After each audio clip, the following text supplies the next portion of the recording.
美国最高军官参谋长联席会议主席马克·米利11月3日在出席2021年阿兹本安全论坛时表示，如果被要求，美国军队绝对有能力保卫台湾免受中国的攻击。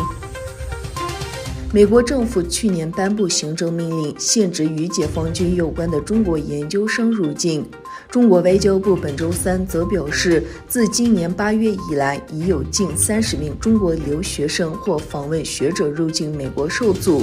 中国外交部发言人王文炳形容该学者是遭无理遣返。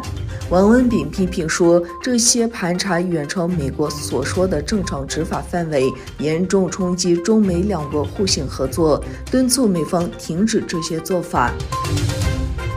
英国政府宣布，包括波兰、越南、智利等主要煤炭用户在内的40多个国家在联合国气候峰会上宣布承诺停止使用煤炭。但世界上一些最依赖煤炭的国家，包括中国、美国、澳大利亚和印度，并没有做出承诺。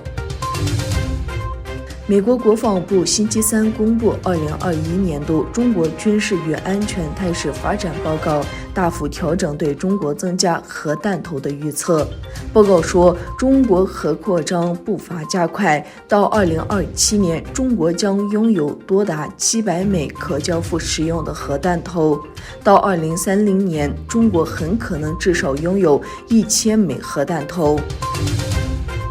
中国新冠疫情持续蔓延，11月2日，本土确诊病例93例，达到3月以来单日确诊病例高峰。目前，中国新一轮疫情已经传至17个省市。中国国家卫生健康委员会公布，本周二新增109宗新型冠状病毒确诊个案，包括93宗本土病例。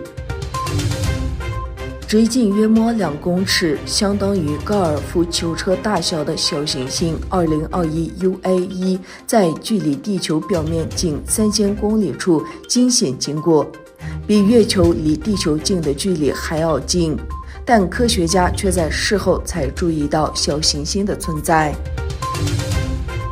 据称，在爱琴海地区待了一段时间的美国亿万富翁比尔·盖茨正在土耳其寻找土地，并计划建立一个农场。一位消息人士对《纽约邮报》表示，由他和前妻共同管理的拥有500亿美元的资产的比尔·盖茨和美琳达·比尔·盖茨基金会希望在土耳其建立一个大型可持续农场。